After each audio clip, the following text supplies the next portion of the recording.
If you don't show up for yourself in 2026, no one else will. And deep down, you already know that. You owe it to yourself in 2026 to stop watching life happen and finally take control of your own. Not just because you're tired, not just because you're frustrated, but because you've waited long enough. You've seen the days go by where you said you'd start. You felt the regret of knowing you could have done more. You've kept quiet about what you really want because you didn't feel ready. But here's the truth. There is no perfect time. There's just now. This isn't about motivation that fades in an hour. This is about truth. Your truth.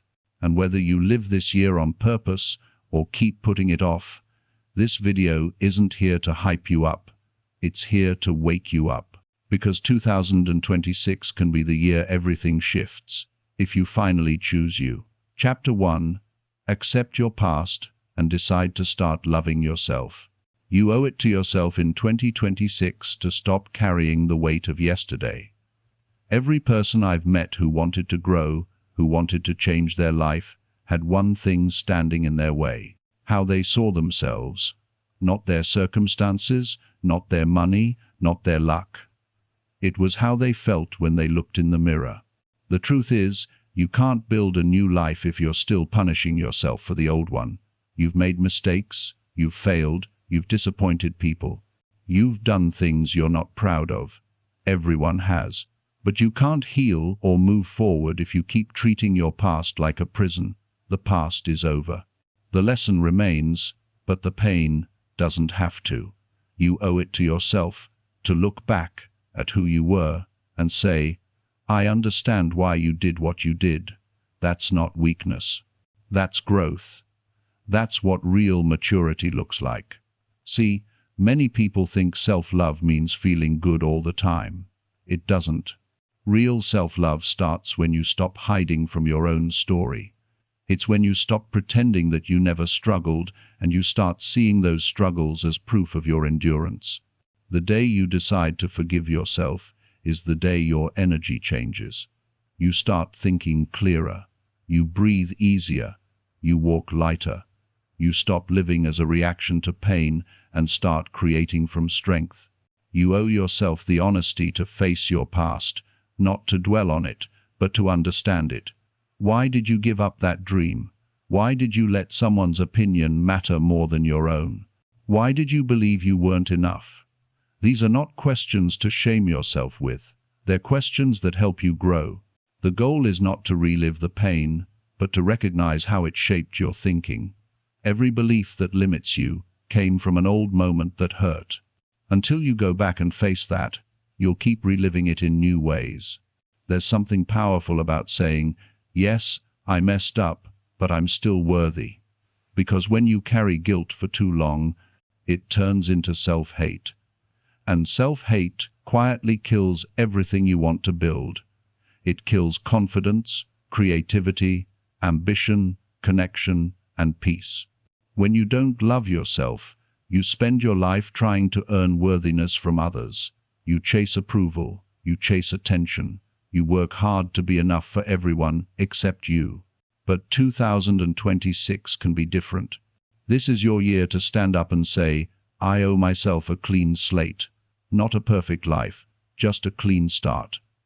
That means forgiving yourself for every time you stayed quiet when you should have spoken up.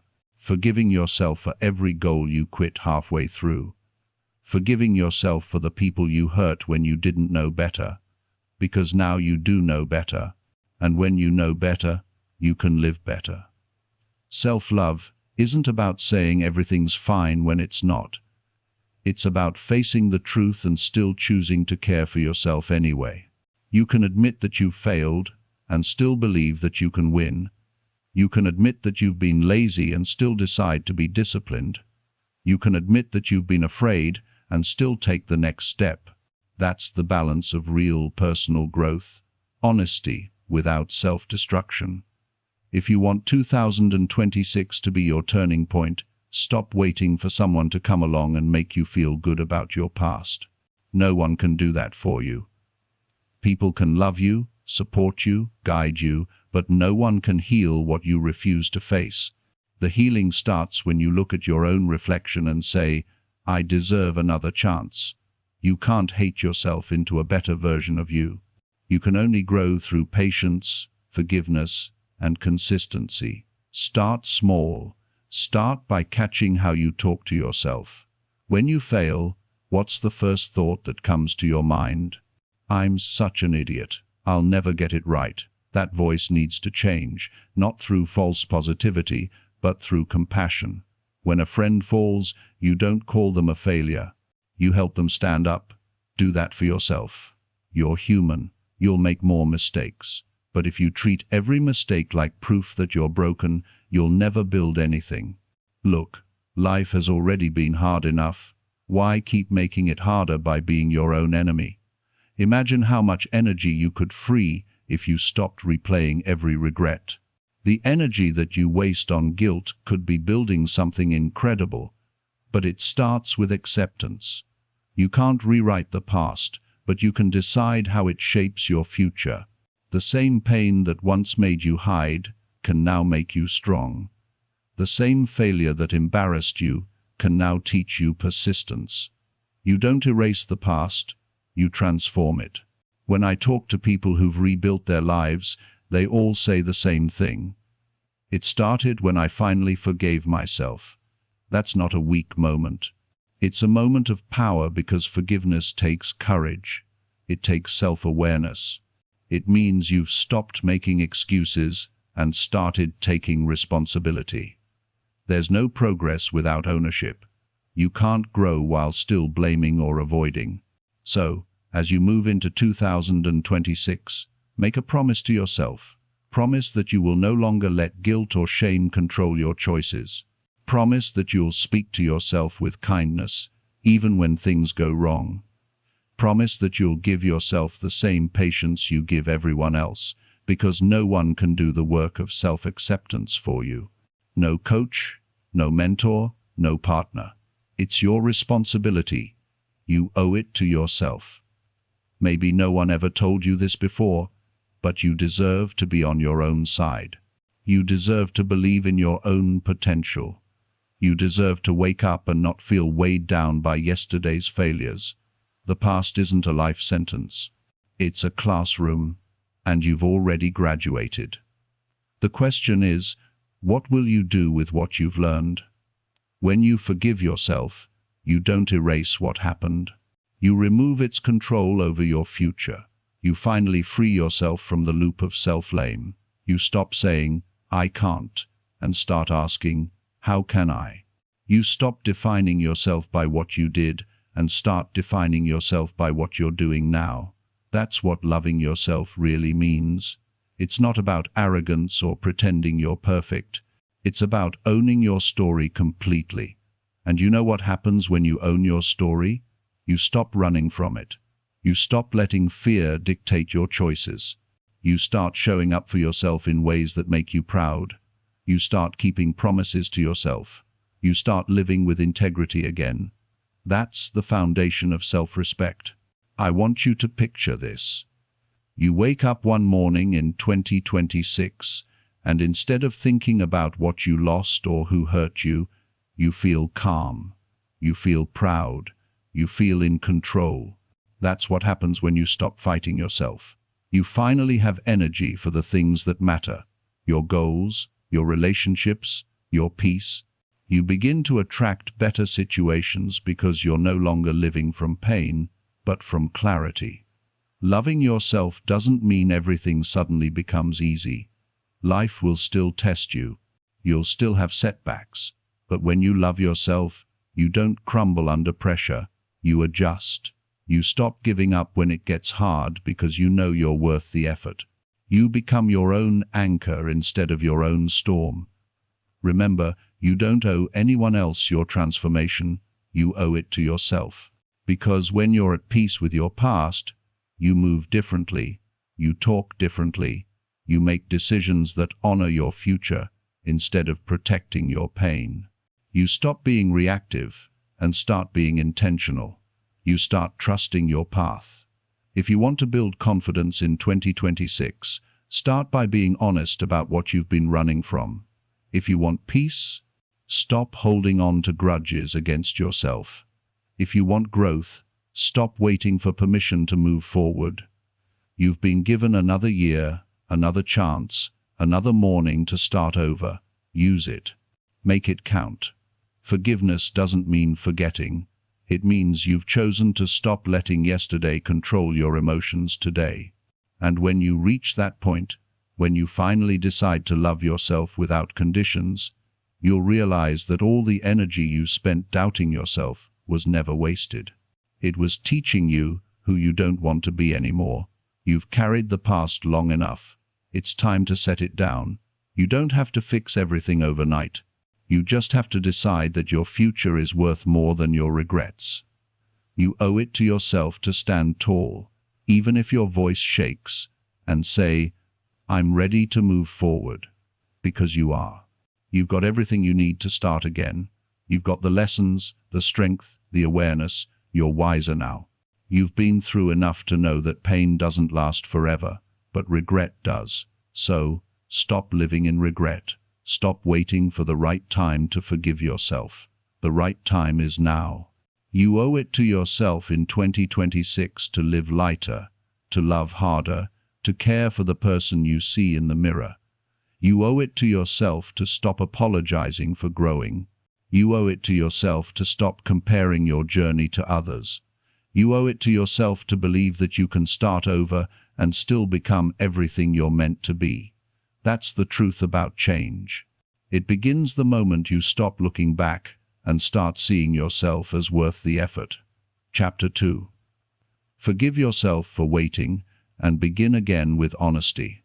You owe it to yourself in 2026 to stop being angry at the time you lost. Maybe you waited too long to start. Maybe you thought you weren't ready. Maybe you were scared of failing, or you kept convincing yourself that the timing wasn't right. Whatever the reason, those years of waiting are gone, and no amount of guilt will bring them back. But what you can do, what you must do, is forgive yourself for waiting, because holding on to regret keeps you standing still, and you've stood still long enough. Everyone has a moment when they realize they could have started earlier. It might hit you when you see someone younger achieving what you once wanted. It might hit you when you look at your own potential and wonder where the years went. But here's the truth. It's not too late. The clock didn't run out on you. What's behind you doesn't define what's ahead of you. The only thing that matters is whether you start again with honesty, with the kind of honesty that doesn't hide behind excuses or blame. Forgiving yourself isn't weakness. It's strength in its purest form. It takes courage to say, "I wasted time," and even more courage to say, "But I'm ready now." You can't move forward while resenting your own delay. You have to make peace with the person who hesitated. They didn't know what you know now. They were doing the best they could with the understanding they had. And maybe they were scared, unsure, or tired, but they were still you. They brought you here. Honor that version of you, but don't stay stuck there. If you look back with anger, you miss the lesson. If you look back with compassion, you find direction. Maybe you waited because you didn't believe in yourself. That's human. Maybe you waited because you cared too much about what others thought. That's human too. But what's more human and more powerful is the ability to forgive that hesitation, to start fresh, and to do it without pretending, because pretending drains energy. Honesty frees it. You don't need to act like everything's fine. You just need to be real. Admit to yourself that you've been holding back. Admit that you've made excuses. Admit that fear stopped you from showing up fully. This isn't about shame. It's about clarity. Clarity is what builds direction. When you face the truth, you gain power over it. But when you avoid it, the truth quietly controls you. Maybe there were moments when you said, "I'll start next week." Maybe you promised yourself, "Once I'm ready, I'll go, Alan." And then months turned into years. You looked up one day and realized that time doesn't wait. It keeps moving whether you move or not. That realization hurts, but it can also be the push you've been waiting for. Because now you know what happens when you delay. You've lived the consequences of waiting, and that experience can fuel your discipline like nothing else. Don't waste more time being angry at your hesitation. That anger is just another delay. Instead, take that energy and pour it into action. One small action today can rebuild confidence faster than 100 apologies to yourself. You don't have to fix everything overnight. You just have to begin again with honesty and intention. Say to yourself, yes, I stopped, but I'm starting again. And this time, I mean it. The beauty of beginning again is that you're not starting from zero. You're starting from experience. You've learned what doesn't work. You've seen what fear does when you let it rule you. You've felt what it's like to live below your potential. That wisdom is priceless. It makes you sharper. It makes you more grounded. It makes you appreciate progress in a way that someone who's never failed can't. Honesty means no more pretending that you're okay with comfort. Comfort feels good for a while, but after some time it turns into a quiet frustration. You feel it when you wake up with no excitement. You feel it when you go through the motions, telling yourself that someday you'll change, that someday is a lie that has stolen too many dreams. The only real day you have control over is today. Not tomorrow, not next month, not when you feel ready today. Forgiving yourself means accepting that you can't redo the past, but you can direct the next chapter. You can use every ounce of regret as fuel for focus. You can use disappointment as a reminder that time is precious. Every minute you spend resenting your delay is a minute you could be using to build momentum. Don't turn your past hesitation into a lifelong identity. You're not someone who always waits. You're someone who learned what waiting costs and decided not to pay that price again. There's something powerful about being honest with yourself after years of pretending. When you stop lying to yourself about why you didn't start, you finally get your power back. Maybe it wasn't time that stopped you. Maybe it was fear of judgment. Maybe it was laziness. Maybe it was lack of belief. Whatever it was, own it. Because once you own it, it stops owning you. You don't need a big announcement to begin again. You don't need a perfect plan or public validation. You just need to take one step that says, I'm serious this time. That could mean waking up earlier. That could mean deleting distractions. That could mean admitting you've been afraid to commit. The point is to act in alignment with truth. When you do that, your confidence grows naturally. You stop chasing motivation because you're living with purpose. In 2026 isn't going to reward those who keep waiting. It's going to reward those who face the mirror and say, enough. I've waited long enough. You've already lost enough time to hesitation. You've already missed enough chances by doubting yourself. You don't have to punish yourself anymore. You just have to start. The most powerful thing you can do now is replace guilt with responsibility. Responsibility means looking at your life as something you can shape, not something that happens to you. It means realizing that no one else is going to do it for you. The world won't pause for you to feel ready. Opportunity doesn't knock forever. Sometimes it whispers once, and you either move or you don't. The good news is, you can build new opportunities. You can create a life that feels alive again. But that begins when you stop lying to yourself about why you're waiting. Maybe you've told yourself you're too old, too behind, too far gone. That's not truth. That's fear dressed as logic. You can rebuild at any age. You can start over from any point. The key is not to be perfect. It's to be consistent. The people you admire didn't start early because they had luck. They started early because they stopped lying to themselves about why they couldn't. Forgiving yourself means releasing the shame of wasted years and using that lesson to protect your future. It's a decision, not a feeling. You won't wake up one day suddenly ready to forgive yourself. You'll have to choose it consciously. Choose to look at your mistakes and say, I was learning. Choose to look at your hesitation and say, that chapter is over. Choose to look at your future and say, this time I'm not waiting.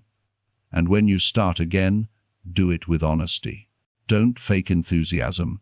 Don't tell yourself that it's going to be easy. Just decide that you're going to show up no matter what. The truth will keep you grounded. You don't need hype. You need truth.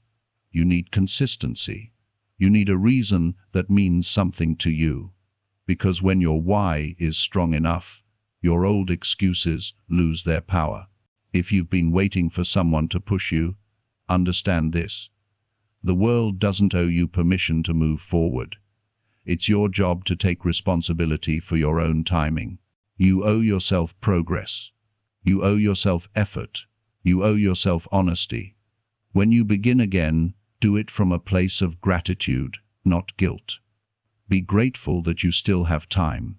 Be grateful that you've learned what procrastination costs. Be grateful that you can still decide to live differently. There's a calm that comes with forgiving yourself. It feels like peace returning to your body after years of tension.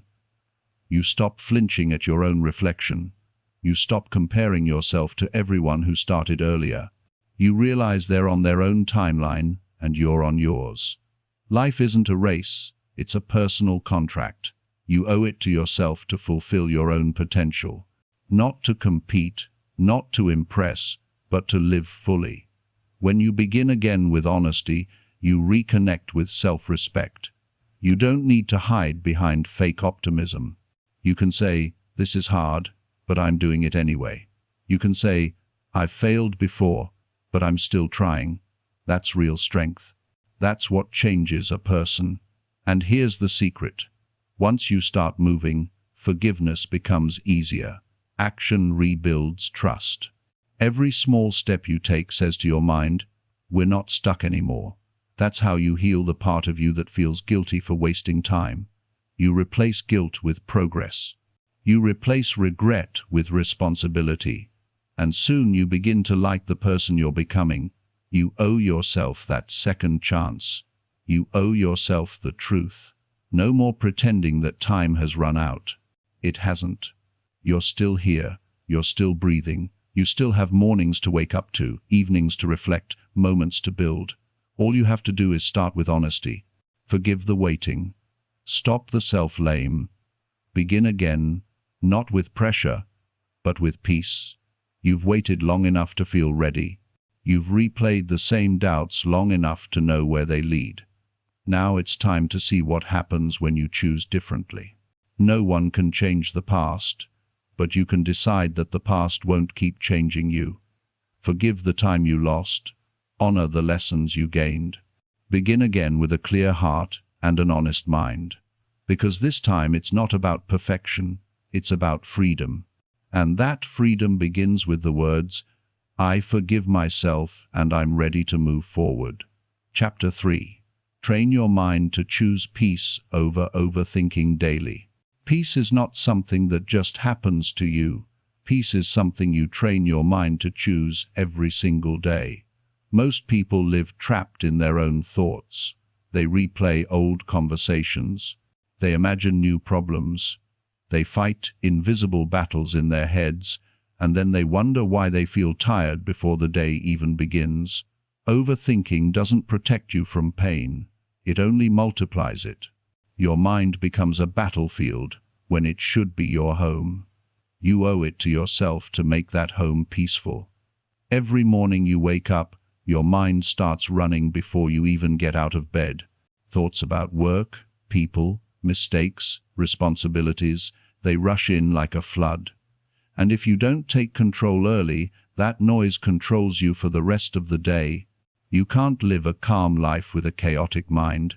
You can't grow when your energy is being spent on problems that don't even exist yet. Overthinking takes small worries and turns them into walls.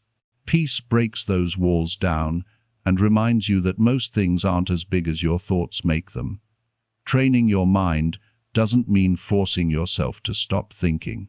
It means learning to direct your thoughts toward what helps you, not what hurts you. It means creating space between what happens to you and how you react. The mind loves to run, but peace teaches it how to walk. When you learn to slow your thoughts down, you gain control over your emotion. You begin to see that not everything needs an instant reaction. Not every thought needs a reply, and not every worry deserves attention. Think about how many times your day was ruined by something that only existed in your imagination. You thought someone was upset with you. You imagined failure before you even tried. You replayed what you said to someone last week as if you could rewrite it by worrying about it. That's how overthinking steals your joy. It convinces you that being prepared means being anxious. But peace is preparation too. Peace says, whatever happens, I'll handle it. That mindset is freedom. Peace is a skill.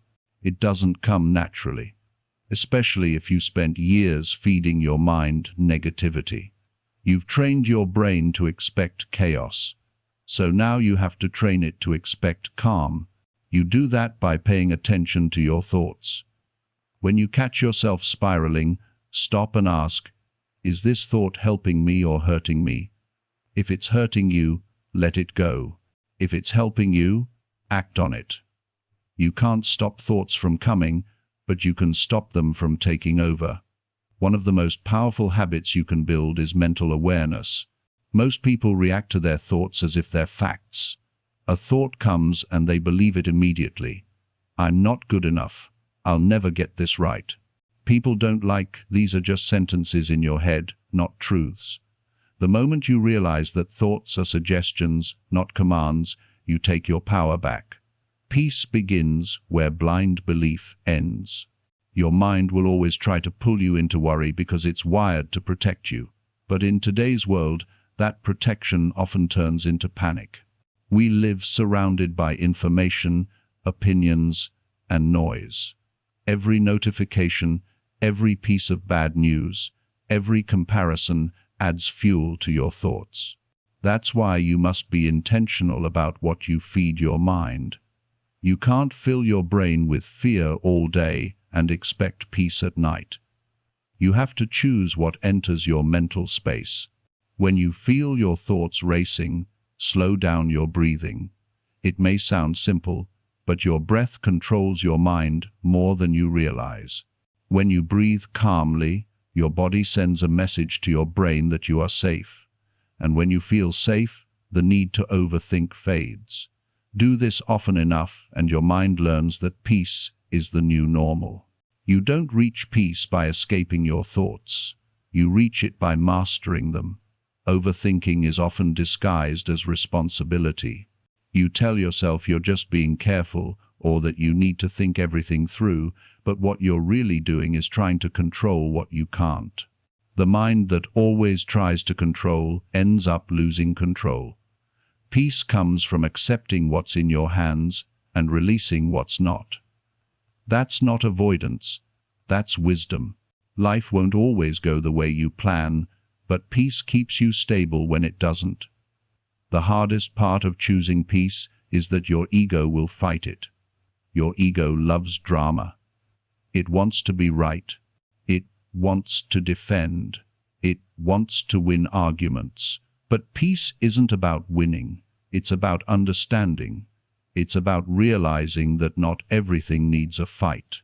When you argue less with others and more with your own thoughts, you start seeing the world differently. You stop taking things personally. You stop creating stories around every situation.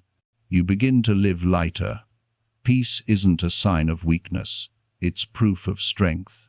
It takes strength to stay calm when your mind wants to panic.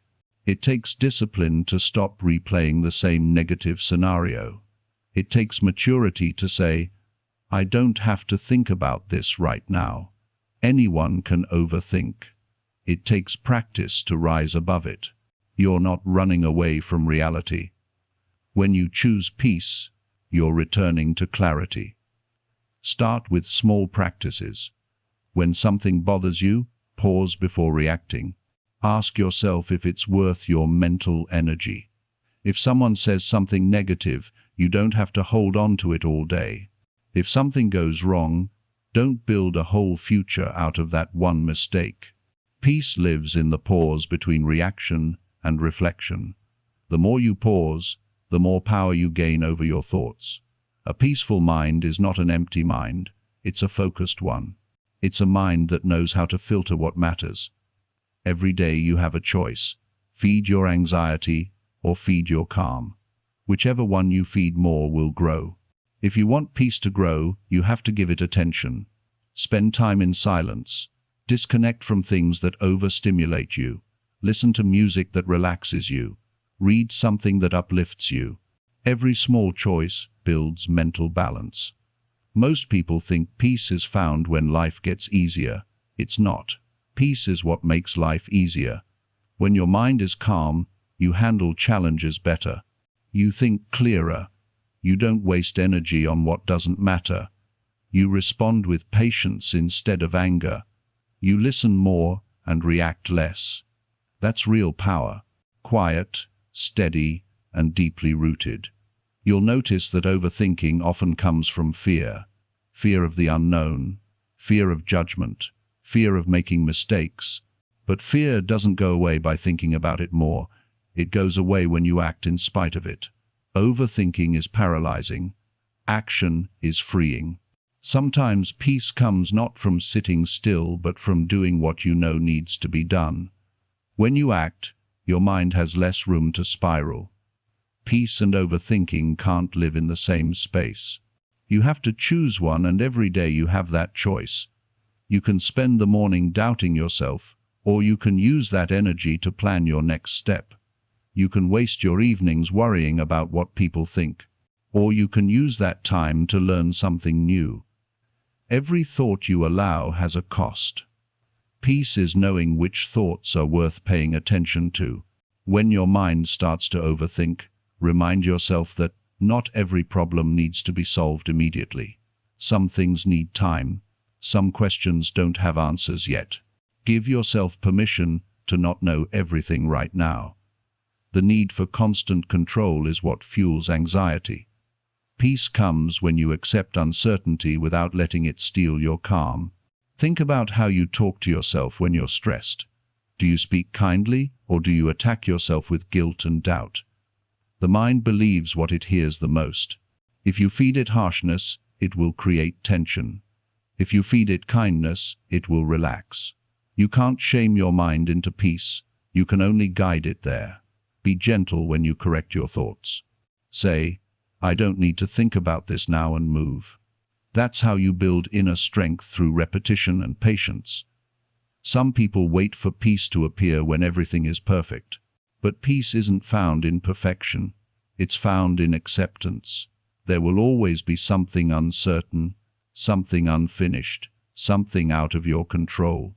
If you keep waiting for everything to settle before you feel calm, you'll spend your whole life waiting. Peace isn't the absence of problems, it's the presence of perspective. Start noticing what triggers your overthinking. It could be scrolling too much online, talking to negative people, or revisiting old situations. Once you recognize your triggers, set boundaries. Protect your mental space like it's sacred, because it is. You can't allow everyone and everything to have access to your peace. Learn to say no when something disrupts your calm. You're not being rude. You're being responsible. There will be days when peace feels hard to find, days when your mind wants to run back to old habits. That's okay. You're not failing. You're training. Training takes time. You didn't learn to overthink overnight, and you won't unlearn it overnight either. But each day, you practice awareness. Each time you catch yourself before the spiral starts, you're strengthening a new mental muscle. Eventually, peace becomes your death. You owe it to yourself to stop letting your thoughts hurt you. You owe it to yourself to build a mind that feels safe to live in. You owe it to yourself to stop giving overthinking all your energy. Your peace matters more than your fears. Your calm is more valuable than your control. You can't create a good life if your mind is always in chaos. So every morning remind yourself, today I choose peace. Not because everything is perfect, but because I deserve to feel okay even when it's not. Today I will not argue with my mind. Today I will give myself space to breathe. That's how peace begins. Not in some distant future, but right now, in this moment. And the more often you choose it, the easier it becomes. You've spent enough time living as a prisoner of your thoughts. It's time to live as their master. Overthinking will always knock at your door, but peace is the one who decides whether it gets to stay. Train your mind daily. Guard your attention fiercely. Treat peace like your most valuable possession, because every quiet moment you create, every anxious thought you release, every decision you make from calm instead of fear, that's a victory. And one day you'll look back and realize that the peace you were chasing was never out there. It was always waiting inside you, waiting for you to choose it. Chapter 4. Stand up for your dreams. Even when no one claps, there will come a time when you'll have to walk alone, when the room will be quiet and no one will say your name. You'll look around and realize that the people you thought would cheer you on are silent. That silence can break you or build you. This is where your strength is tested. Not when everyone believes in you, but when no one does. You owe it to yourself to stand up for your dreams, even when no one claps, even when your efforts go unnoticed, and even when it feels like no one understands what you're trying to do. Most people start strong when there's excitement around them. They work hard when others notice. They stay motivated when they get praise. And they feel confident when validation keeps coming. But when the noise fades, most stop. The truth is, the people who achieve real success are the ones who keep showing up long after the applause has stopped. They understand that their dream is their responsibility, not anyone else's. They don't wait for motivation, they build discipline. They don't wait for recognition, they build consistency. If you're waiting for support to move forward, you'll stay waiting. The world doesn't always celebrate effort, it celebrates results. And until those results appear, most won't understand what you're building. But you can't let that stop you. Every dream begins in silence. Every idea starts in private. The world only claps when they see the finish line, not when you're still running the race. But your job isn't to perform for them. Your job is to believe so deeply in what you're doing that their silence doesn't shake you. You will have nights where you question yourself. You'll wonder if it's worth it. If you're foolish for trying, if you're wasting time chasing something no one else sees. In those moments, remind yourself why you started. Remember the feeling that made you dream in the first place. That feeling is real. That spark is yours. No one gave it to you, and no one can take it away. People might doubt your dream, but they can't live with your regret. Only you will have to carry that. So carry your dream instead. Standing up for your dream doesn't mean ignoring reality. It means facing reality and deciding to shape it. It means pushing forward even when it's uncomfortable. It means being okay with not being understood for a while. People might think you've changed. They might question your choices. They might laugh. But remember, those who mock what they don't understand are often the ones too afraid to try. Let them talk. While they talk, you work. While they wait for approval, you build. The path of a dreamer is not glamorous. It's filled with long hours, self-doubt, and moments when you wonder if anyone even notices what you're doing. But those quiet moments are sacred. That's where character is formed. When you work without recognition, you learn who you really are. You learn whether you're doing it for the praise or for the purpose.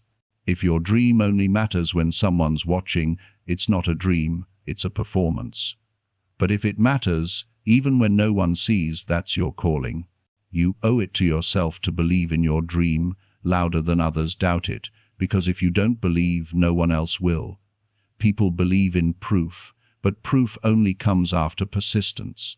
When you keep going without applause, you build the type of inner strength that can't be broken.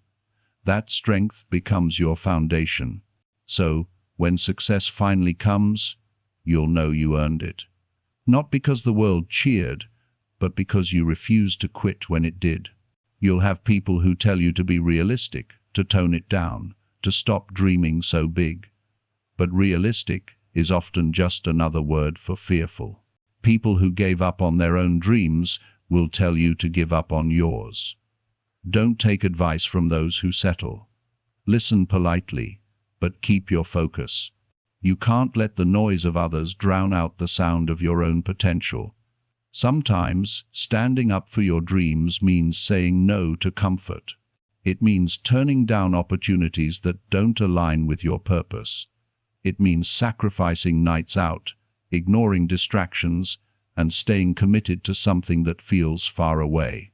The hardest part is that you'll do all this quietly. No one will see the late nights, the frustration, the failures, or the lonely morning. But that's okay. Those aren't meant to be seen. They're meant to build you. Don't confuse silence with lack of progress. Growth happens quietly. A seed grows under the soil long before it breaks through the surface. Your dream is the same way. You might not see results right now, but something is happening inside you. Every day you show up, you're strengthening the roots. Keep watering your effort. Keep nurturing your mindset. The results will come, but only if you don't stop just because no one's watching. You'll realize that some people can't clap for you because your progress reminds them of their own hesitation. It's not that they don't care. They just haven't found the courage to start their own journey. Don't take it personally. Their silence isn't your fault. Don't dim your ambition to make others comfortable. You're not here to prove anything to them. You're here to become everything you're capable of. The world celebrates results, but forgets the grind. They see success stories, not the endless hours behind them. So don't wait for the moment when everyone finally notices you. By then, it'll be too late to start believing in yourself. Believe now while it's hard. Believe now when it's quiet. Believe now when no one is cheering, because this is where you separate yourself from everyone else. The moment you decide that your dream is worth your full commitment, even in silence, you can't spend your life needing approval. Approval is a trap. When you chase it, you lose yourself. Every time you rely on someone else's opinion to keep going, you give away a piece of your power. Keep that power. Protect it. Use it to fuel your dream. Stand tall, even when the crowd is silent. Because one day those same people who didn't clap will say, "I always knew you'd make it." But you'll know the truth. You made it because you kept moving when no one said a word. Success is built in seasons of invisibility. You have to be okay with being unseen. That's where the real work happens. That's where habits form, skills sharpen, and resilience grows. You might not get recognition now, but that doesn't mean you're failing. It means you're still in the building phase. Keep building. Every day, you stay disciplined. You move closer to the version of yourself you've always wanted to meet. When you stand up for your dreams, do it with conviction. Don't apologize for wanting more. Don't explain your passion to people who can't see it. Your dream doesn't need permission to exist. It just needs you to show up for it. Be the person who keeps promises to themselves. Be the person who chooses consistency over comfort. Be the person who believes without evidence, because that's what separates dreamers who make it from dreamers who stop. There will be times when quitting will feel easier, when the work feels heavy and the reward feels far, when doubt whispers that you're wasting your time. But remember, nothing meaningful is built in comfort. You're supposed to struggle. You're supposed to question. Those moments are shaping your character. You can't build confidence without resistance. The quiet days are not punishment. They're preparation. Your dream deserves your patience. It deserves your effort. It deserves your loyalty. Even if no one else believes in it, you must, because if you don't, it dies. Dreams don't fade because they're impossible. They fade because people stop feeding them. Feed yours with action. Feed it with belief. Feed it with the kind of persistence that doesn't ask for applause. You're going to lose people along the way. Not everyone will understand your path. Some will drift away because your growth will make them uncomfortable. That's okay. You're not meant to be understood by everyone. You're meant to be true to yourself. When you walk your own path, you'll find people who understand it. But they'll come later, after you've proven to yourself that you can walk alone. There's something beautiful about standing for your dream without validation. It gives you freedom. You no longer depend on opinions to define your progress. You become unstoppable because your motivation comes from within. You stop living for attention and start living for purpose. That's when the work becomes pure. That's when you feel fulfillment. Not from the claps, but from knowing you didn't give up on yourself. You owe it to yourself to stay committed, even when it's quiet. The silence won't last forever.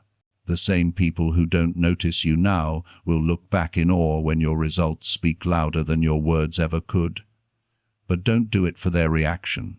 Do it because your dream deserves to exist. Do it because it matters to you. So stand tall. Keep showing up. Keep working when no one's watching. Keep pushing when no one's praising. The quiet season is not the end. It's the foundation. The silence is where your dream grows its roots. Every small step, every lonely night, every doubt you overcome is building something powerful inside you. And one day, when your dream finally shines, you'll realize that the claps were never the goal. The goal was to become the person who didn't need them. Stand up for your dreams, even when no one claps, because your worth is not measured by applause. It's measured by the courage it takes to keep believing. When the world goes silent, the silence isn't empty. It's proof that you're strong enough to create without approval. Keep going. One day you'll look back and thank yourself for every quiet step that got you there. Chapter 5. Heal your inner pain by showing up with effort. Pain changes a person. It changes how you think, how you move, how you trust. But pain, when left unhealed, doesn't just stay in the past. It follows you quietly into every part of your life. You start building walls where you once built bridges. You start expecting disappointment before giving anything a chance. You start hiding behind words like, "I'm fine," because facing what's inside feels too heavy. But here's the truth. Healing doesn't come from waiting for the pain to disappear. Healing begins when you decide to show up with effort, even while it still hurts. You can't escape inner pain by pretending it's not there. You can't ignore it long enough for it to vanish. The only way to heal is to face it, to understand it, to move through it. The effort to heal is not loud or glamorous. It's quiet, uncomfortable, and deeply personal. It means getting up on days you'd rather stay down. It means doing your best when your heart feels tired. It means forgiving yourself for still feeling broken. That's effort. That's strength. We often think healing means feeling happy again. But real healing isn't happiness. It's honesty. It's being able to sit with your pain without letting it control you. It's saying, yes, I'm still hurting, but I'm still trying. That's not weakness. That's courage. When you show up with effort, even through the pain, you're telling yourself, I deserve a better life, and I'm willing to work for it. That's how you rebuild your inner world, one honest effort at a time. There's a lie we often tell ourselves. When I feel better, I'll start. But the truth is, you start to feel better when you start. Healing happens in motion. You can't think your way out of pain. You have to act your way out. Whether that means taking care of your health, forgiving someone who hurt you, or simply getting out of bed and trying again, the act of showing up is what begins the healing. Effort turns wounds into wisdom. Avoidance turns wounds into scars that never close. You can't change what hurt you, but you can change what it taught you. You can decide that the pain won't define you. It will refine you. Every time you show up when it's hard, you take back a piece of your power. the power that pain tried to steal. You start to realize that the act of showing up is not just for progress, it's for peace. You begin to trust yourself again. You begin to see that even if you don't have control over everything, you have control over effort. Healing doesn't mean forgetting what happened, it means no longer letting it control your direction. You're allowed to remember and still move forward. You're allowed to feel pain and still take steps toward your goal. Showing up with effort doesn't mean you're done hurting. It means you've chosen not to stay stuck. You owe yourself that chance. Effort is what keeps pain from turning into regret. Because if you stop trying, pain becomes your identity. It starts dictating who you think you are. You start saying, "I'm broken," instead of, "I'm healing."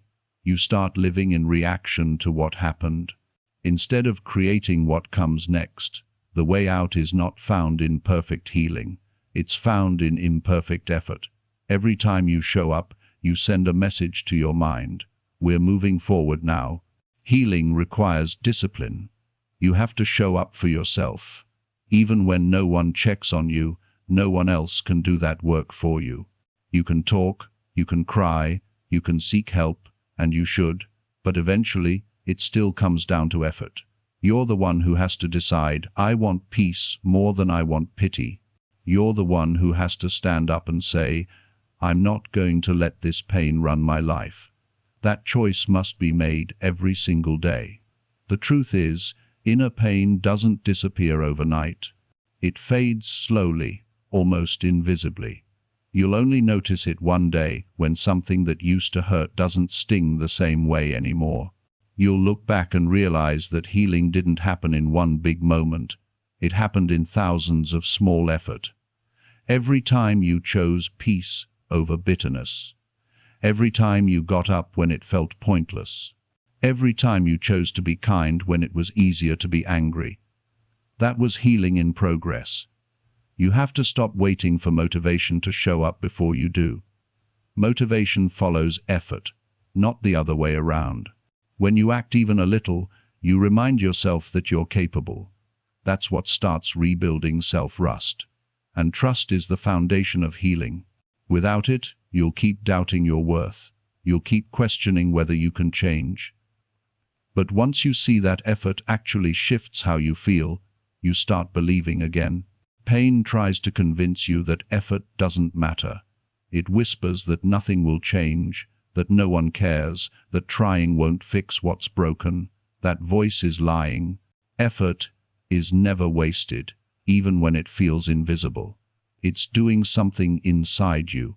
It's repairing confidence, rebuilding identity, and restoring faith. Every small action, journaling, walking, reflecting, forgiving, is rewiring your brain to choose growth over suffering. Healing through effort doesn't mean forcing positivity. It's not pretending that everything's fine. It's saying, "I'm hurt, but I'm willing to do something about it."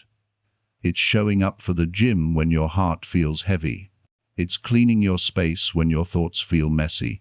It's reaching out for help instead of shutting down. These aren't small things. They're proof that you haven't given up. There's a moment in everyone's life when they realize no one is coming to save them. That realization can feel lonely. But it's also liberating because the moment you understand that healing is your responsibility, you get your power back. You stop waiting for someone to fix what's inside you. You start realizing that your peace is built by your own hands. And those hands might shake, but they're capable.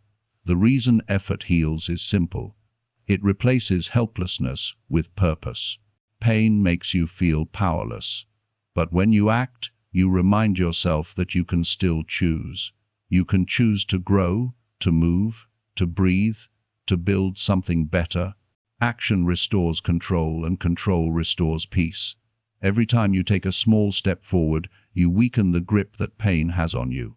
Sometimes healing looks like crying after trying.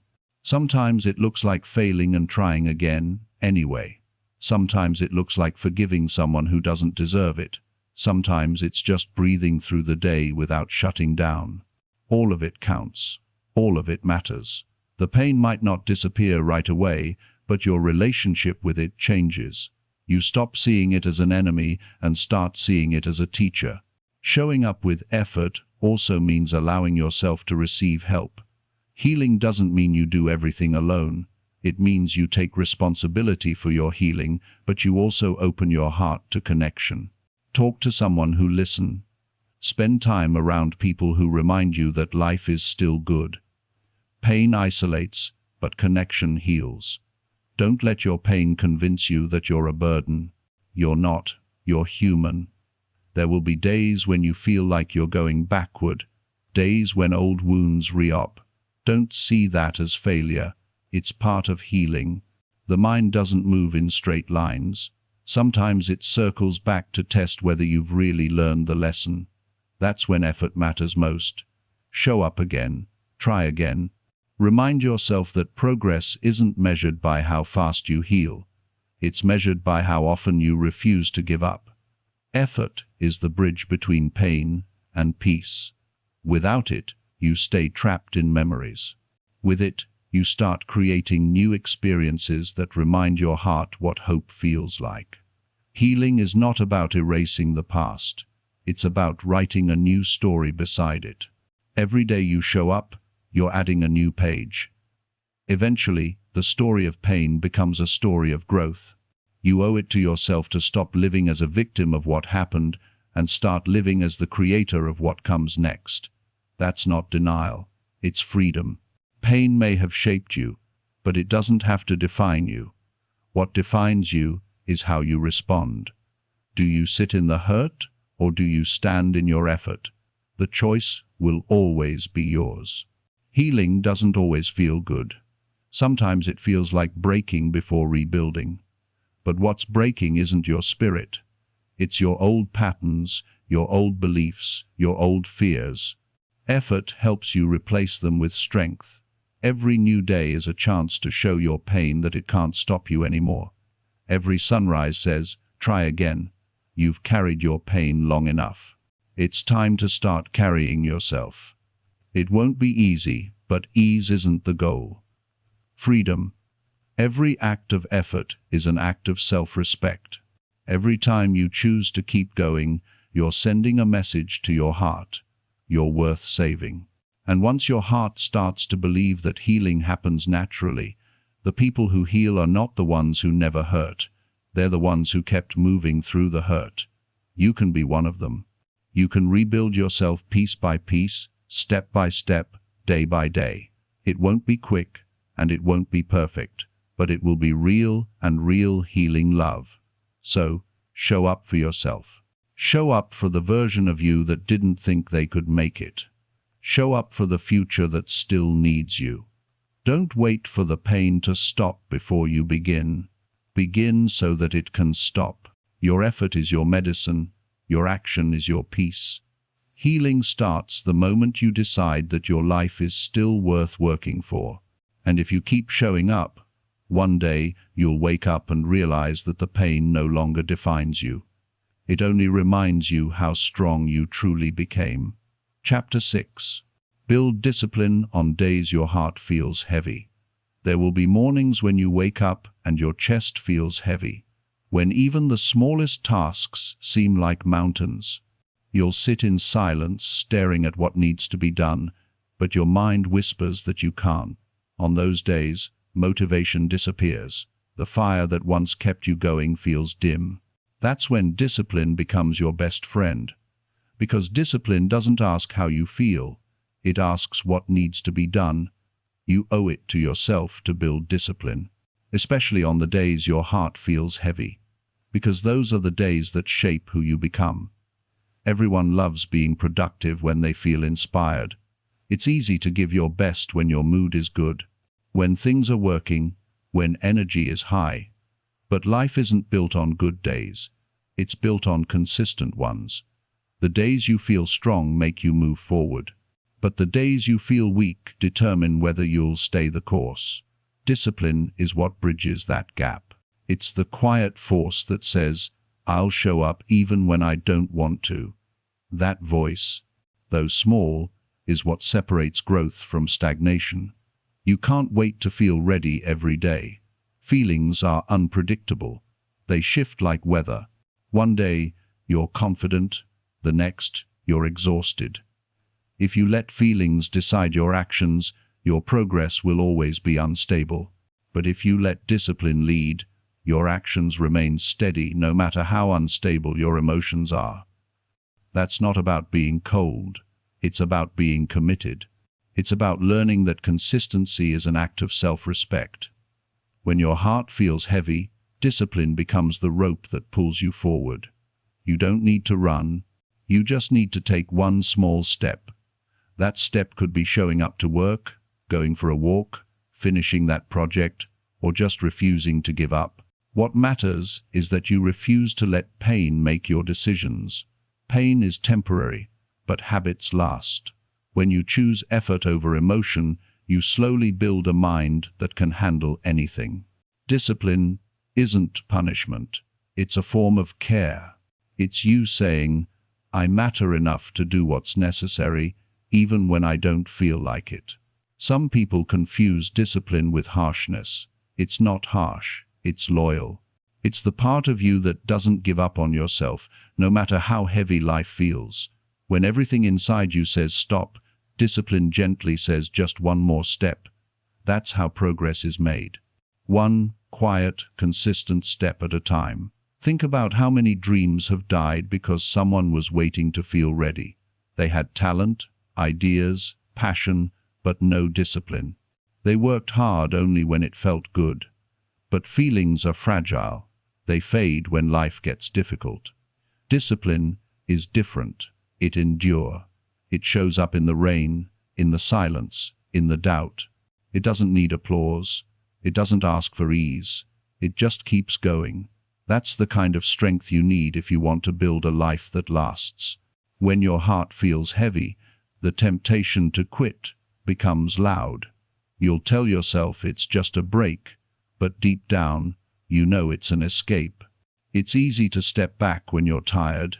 It's harder to keep going, but discipline isn't about perfection. It's about showing up despite imperfection. It's not about doing everything right. It's about not walking away from what matters. Every time you show up when it's hard, you teach your mind that you can be trusted. You start believing in yourself again. The hardest battle is often the one you fight in silence. No one sees your struggle. No one knows how hard it is to stay consistent.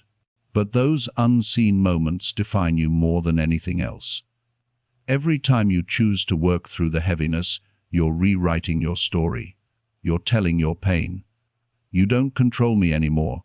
You might not feel strong in those moments, but you're becoming stronger than you've ever been. Discipline gives structure to chaos. It gives you something to hold on to when life feels uncertain. When your emotions spiral, discipline is the anchor that keeps you grounded. It reminds you that even when your world feels unstable, your actions can still be stable. You might not be able to fix everything around you, but you can still control how you respond. That's power. That's ownership. You can't think your way out of heaviness. You have to act your way through it. When your heart is heavy, your thoughts will often lie to you. They'll say, "What's the point?" or "It doesn't matter," but it does matter. Every act of effort matters. Every bit of movement matters. The smallest step is still movement, and movement brings healing. When you act, you break the hold that pain has on you. You remind yourself that even when you're hurting, you can still move. Discipline doesn't erase the heaviness, but it keeps you from drowning in it. It builds resilience. It trains your mind to keep going when life feels unfair. And the more you practice it, the more you realize that heaviness doesn't define the day you do. You learn that you can still choose effort even when you can't choose joy. That's what separates those who crumble from those who rise. There will be days when getting out of bed feels like a victory. And it is. Don't underestimate small wins. Sometimes discipline looks like completing a full workout. Other times it's just showing up to start it. Sometimes it's finishing your work early. Sometimes it's doing it slowly but steadily. The goal isn't to be perfect. The goal is to stay in motion. Progress doesn't always look pretty, but it's still progress. When you build discipline on heavy days, you build self-trust. You start realizing that your strength doesn't depend on external motivation. You stop waiting for circumstances to be right and start creating results no matter what's happening around you. You stop being controlled by your emotions and start guiding them. That's the power of discipline. It puts you back in charge. You'll also learn that discipline and compassion must go hand in hand. Being disciplined doesn't mean being harsh with yourself. It means doing what's right while still treating yourself kindly. Some people mistake self-discipline for self-punishment. They push too hard, burn out, and quit. True discipline is balanced. It understands rest. It understands recovery. It knows when to push and when to pull. You don't have to destroy yourself to prove your strength. You just have to keep showing up honestly. The more you practice discipline during emotional heaviness, the more peace you'll feel later, because you'll know that no matter what life throws at you, you have the ability to stand firm. You'll stop fearing bad days because you'll know that bad days don't define you, they reveal you. You'll start trusting that you can handle hard things, not because life is easy, but because you've learned to stay steady through the storm. Every time you practice discipline when your heart feels heavy, you're rebuilding the connection between mind and body. You're teaching your body to move even when your emotions resist. You're proving that your actions don't have to match your feelings. That's liberation. Because once you know how to act through emotional pain, nothing can stop your growth. You'll move forward even in uncertainty. You'll keep building when others quit. Discipline is the bridge between the person you are and the person you want to become. It doesn't care about how you feel in the moment. It cares about what you truly want in the long run. Feelings pass, but the habits you build from discipline stay. Every morning, you get up and follow through. You're strengthening the path toward your best self. You're laying bricks of consistencies that eventually form the foundation of your success. One of the greatest gifts you can give yourself is to stay consistent through heaviness. It teaches you patience. It teaches you humility. It teaches you that pain doesn't have to stop progress. It teaches you that you're capable of more than you thought. Because once you learn how to work through emotional weight, you'll never again be controlled by it. You'll feel it, acknowledge it, and keep moving anyway. Heavy days will come. Life won't always feel light or fair. But if you build discipline, those days will no longer break you. They'll refine you. They'll teach you that consistency is more powerful than any emotion. They'll remind you that strength isn't about always feeling okay. It's about showing up even when you don't. That's real maturity. That's real growth. So, when your heart feels heavy, don't run from the day. Show up anyway. Do one thing that moves you forward. Even if it's small, it might not erase the heaviness, but it will stop it from controlling you. Every time you do that, you're building a stronger version of yourself. A version that doesn't depend on perfect conditions, but on unwavering character. There's beauty in the struggle when you see it for what it is. Training. Every difficult day is training for your future strength. Every time you act through heaviness, you're preparing for greater challenges ahead. One day, the things that used to overwhelm you will no longer scare you. You'll look back and realize that the days you wanted to quit were the ones that built your foundation. You owe it to yourself to be consistent, not just when it's easy, but especially when it's hard, because the hardest days teach the deepest lessons. They reveal your endurance, they show you your real potential. And when your heart finally feels light again, you'll look at the life you've built, the habits, the progress, the peace, and know it came from effort, not luck.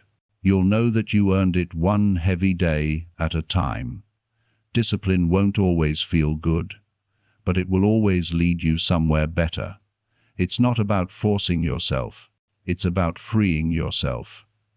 It's about choosing stability in a world full of chaos. And when you master that, you become unstoppable. Not because life gets easier, but because you've learned how to keep going, no matter how heavy your heart feels. Chapter 7. Trust your own voice more than outside opinions. There will come a point in your life when the loudest voices around you will try to shape who you are. Some will come from people you admire, some from people who doubt you, and some from the endless noise of a world that tells you who you should be. But the truth is simple. You will never find peace until you learn to trust your own voice more than the opinions that surround you. Your voice is the only one that knows what you've lived, what you've felt, and what you truly want. It's the voice that has been with you through every high and every heartbreak. Yet, it's the one you've learned to silence because you were afraid of being wrong. From a young age, you were taught to listen to others, parents, teachers, friends, co-workers, society, all giving directions, advice, and expectations. Over time, it becomes easy to mistake their voices for truth. You start measuring your worth by their approval, shaping your choices around their comfort, and questioning yourself every time your opinion doesn't match theirs. The more you listen to the outside world, the more disconnected you become from yourself. That's how most people lose their clarity. Not from failure, but from forgetting how to hear themselves think. Trusting your own voice doesn't mean rejecting everyone else. It means learning to filter. It means hearing opinions without letting them dictate your direction. People will always have something to say. They'll project their fears, their insecurities, and their limitations onto you. They'll call it advice, but it's often reflection. What they tell you not to do is what they're afraid to try. What they tell you can't work is what they never had the courage to attempt. If you base your life on their fear, you'll never experience your potential. Your inner voice isn't perfect, but it's honest. It might not always tell you what's easy, but it will always tell you what's right for you. It's that quiet feeling you get when something doesn't sit well, even if it looks good on paper. It's that pull toward a path no one else understands, but somehow feels right in your gut. Most people ignore it because they're afraid of standing alone. But growth requires solitude. You can't hear your inner voice when you're surrounded by constant noise. You have to make space for silence, because silence is where truth speaks. The world today runs on opinions. Every scroll, every post, every headline tells you what's right, what's wrong, what's trending, and what's failing. Everyone's talking, but very few are thinking for themselves. If you're not careful, you'll start living a life built on other people's expectations instead of your own convictions. You'll wake up one day realizing you've been chasing approval instead of purpose. That realization hurts, but it's also freeing because from that moment you can begin listening to the one voice that matters, your own. There's a difference between arrogance and self-rust. Arrogance says I don't need anyone. Self-rust says I value others but I believe in myself. You can respect opinions without becoming controlled by them. You can learn from others without losing your individuality. When you trust your own voice, you stop asking for permission to exist. You stop apologizing for having a vision that others can't see yet. You stop shrinking yourself to fit into conversations that don't align with who you are. Sometimes the reason you feel lost is because you've been trying to live according to too many people's map. One person tells you to take one road, another says the opposite, and you end up standing still, afraid to move in any direction. But the right path is not the one with the most approval. It's the one that feels like peace when you walk it. Peace is the sign that you're aligned with your true. Confusion often means you're trying to live someone else's version of right. You'll have moments where trusting yourself will feel lonely. You'll doubt your decisions, You'll question whether you're making a mistake, but that's part of the journey. The goal isn't to always be certain. It's to be honest. Certainty comes later through experience. If you wait for everyone to agree before you act, you'll wait forever. People can't always see what you see. Your vision is meant for you, not for them. You can explain it, you can share it, but you can't expect everyone to understand it. When you make choices from your own conviction, something powerful happens. You begin to respect yourself more. You stop needing constant reassurance. You start making peace with your decisions, even when they lead to mistakes, because you know they were yours. Mistakes made from self-rust teach lessons. Mistakes made from people-pleasing teach resentment. When you follow your own voice, even your failures help you grow. They become steps toward wisdom instead of weights of regret. Trusting your voice requires you to let go of your need to be liked. The truth is, the more authentic you become, the fewer people will understand you, but the ones who do will value you deeply. You can't have both approval and authenticity in full measure. One demands that you change to please others, and the other asks that you remain true to yourself. Choose authenticity. It lasts longer. Approval fades as soon as opinions shift. But authenticity gives you a foundation that no one can shake. You'll notice that people will try to control what they don't understand. The moment you make a decision that challenges their comfort, they'll question it. They'll call it risky, irresponsible, unrealistic. That's okay. They don't have to see what you see. You're not responsible for their understanding. You're responsible for your growth. The sooner you accept that, the lighter your life becomes. Because instead of explaining yourself, you'll be busy building yourself. Your voice carries wisdom you've earned through your own experiences. Every challenge, every heartbreak, every failure has taught you something unique. No one else has lived your exact life, so no one else can fully know what's right for you. That's why your inner guidance is sacred. It's built from truth you've lived, not from theories others imagine. When you ignore that voice, you dishonor everything you've survived. You silence the part of you that knows what it took to get here. Trusting yourself doesn't mean you'll never feel fear again.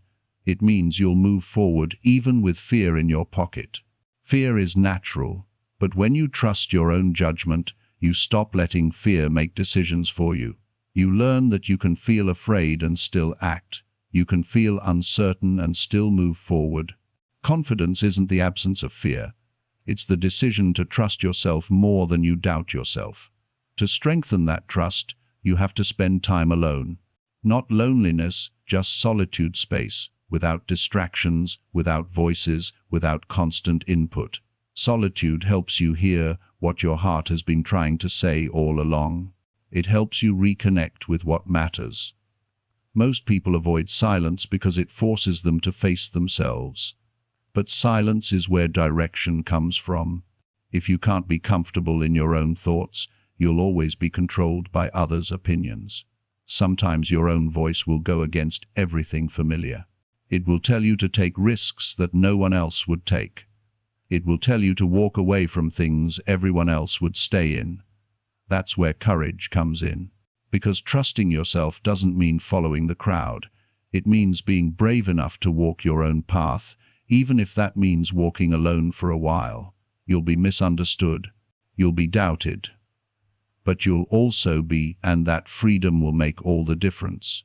The more you trust yourself, the quieter the world becomes. You stop chasing approval because you realize it never gave you peace anyway. You stop comparing because you understand that comparison disconnects you from gratitude.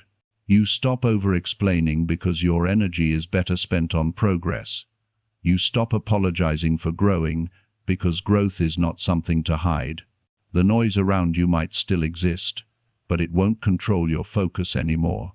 You owe it to yourself to build a relationship with your own intuition. It's like a muscle. The more you use it, the stronger it gets. Every time you listen to yourself and it leads you right, you build trust. Every time you ignore it and regret it, you learn. Either way, you grow. Over time, you'll reach a point where you don't need constant confirmation from anyone. You'll move with quiet certainty, not arrogance, but calm assurance, knowing that you're aligned with your truth. When you start living from your own voice, people might call you selfish, but there's nothing selfish about choosing peace over approval. There's nothing wrong with creating a life that feels right to you, even if it doesn't make sense to others. It's your journey. You're the one who has to live it every day. It's not your job to live according to someone else's fears or expectations. Your job is to create a life that feels honest, fulfilling, and yours. Learning to trust your voice takes time. It requires unlearning habits of doubt and replacing them with self-assurance. It means making mistakes and forgiving yourself for them. It means standing firm in your choices when others question them. But every time you do, you build a stronger foundation. You stop being swayed by every opinion and start being guided by conviction. That's how confidence is born. Not from perfection, but from self-trust practiced over time. Eventually, you'll realize that outside opinions are temporary. They shift with trends, moods, and personal biases. But your inner voice stays with you forever. It's the one that will guide you when everything else feels uncertain. It's the one that will remind you of your worth when the world tries to make you doubt it. It's the one that will push you forward when others can't see your vision. You owe it to yourself to listen, not because it's always easy, but because it's always true. Your voice might not be the loudest, but it will always be the most accurate. It knows your dreams, your pain, your purpose. It has seen your strength when no one else has. You've ignored it long enough. It's time to trust it. Because once you do, the noise fades, the confusion clears, and you finally start living the life that belongs to you. Not the one others think you should have, but the one your heart has been asking for all along. Chapter 8. Turn loneliness into strength and keep moving forward. Loneliness has a way of finding everyone at some point in life. It arrives quietly, not always in the form of empty rooms or silence, but in moments where you feel unseen, even in a crowd, unheard, even in conversations, disconnected, even from people you care about. It's one of the hardest feelings to face, because it makes you question your worth, your direction, and sometimes even your identity. But loneliness isn't the enemy we think it is. It's not a punishment or proof that you're broken. It's a message. It's your soul saying, it's time to know yourself. When you stop running from loneliness and start learning from it, something powerful happens. You turn isolation into self-discovery, and you start building strength that can't be shaken by anyone's presence or absence. Most people try to escape loneliness by filling the silence. They reach for distractions, noise, attention, anything to avoid sitting with themselves. But that escape never works for long, because loneliness doesn't go away when you drown it out. It only fades when you understand it. The truth is, loneliness is not always about missing other people. Sometimes it's about missing yourself. The version of you that got lost while trying to please everyone else. You spent so much time showing up for others that you forgot what it means to show up for you. And when the noise stops, when everyone leaves, what's left is the space where you meet yourself again. Turning loneliness into strength starts with acceptance. Not acceptance that you'll be alone forever, but acceptance that being alone is part of life's rhythm. It's a season, not a sentence. There's power in learning to be okay with your own company. When you stop fearing solitude, you discover freedom. You realize you don't have to constantly perform to feel worthy. You don't have to chase people to feel valued. You don't have to fill every quiet moment with noise. You start finding comfort in stillness, peace in silence, and clarity in your own presence. Strength comes when you stop seeing loneliness as emptiness and start seeing it as space. Space to think, space to grow, space to rebuild. When you have no one to lean on, you learn to lean on yourself. When no one is watching, you discover what truly motivates you. When you have no audience, you finally create for yourself, not for applause. The solitude that once scared you becomes the environment that shapes you. It becomes the training ground for resilience. People often associate loneliness with weakness, but it's the opposite. Some of the strongest people you'll ever meet built that strength in silence. They found it in long nights of reflection, in difficult mornings where they had to keep going with no one cheering them on. Strength born from loneliness is different. It's not loud or flashy. It's quiet, steady, and deeply rooted. It doesn't need validation because it's built on inner stability. You don't become stronger by pretending you don't feel lonely. You become stronger by acknowledging it and choosing to move forward anyway. That's what resilience looks like. It's not the absence of pain. It's the decision to keep living with purpose despite it. Every time you move forward alone, you prove to yourself that your survival doesn't depend on constant companionship. You realize that the love and validation you've been waiting to receive from others were things you could give to yourself all along. Loneliness teaches self-awareness. It shows you what truly matters, what drains you, what fulfills you. It strips away the noise and reveals your real priorities. When you're alone, there's no one to impress, just the truth of who you are. That truth can be uncomfortable at first because it forces honesty. But honesty is the beginning of transformation. When you stop hiding from your thoughts, you start hearing your real desires. You start understanding your patterns, your mistakes, your strength. And from that awareness, you begin to grow. It's in lonely seasons that you build habits that last. You start developing consistency because you're not distracted by constant validation. You learn how to motivate yourself, how to comfort yourself, how to push yourself. You start making choices based on your values, not on what others expect. That's how independence is born. Not from rejecting connection, but from realizing that connection starts within. Sometimes loneliness feels unbearable because it brings back memories of rejection or loss. You think of people who left, moments that ended, love that faded, those thoughts sting. But even that pain can serve a purpose. It reminds you that you're capable of feeling deeply. It reminds you that your heart still works. And as painful as it is, that same heart is also capable of healing. Healing begins when you stop defining your worth by who stayed and start defining it by how you rise. Turning loneliness into strength means changing how you see it. Instead of saying I'm alone, say I'm with myself. That small shift changes everything. Being with yourself is not isolation, it's intimacy. It's a relationship that deserves attention just like any other. You spend years learning to love others, to understand them, to be patient with.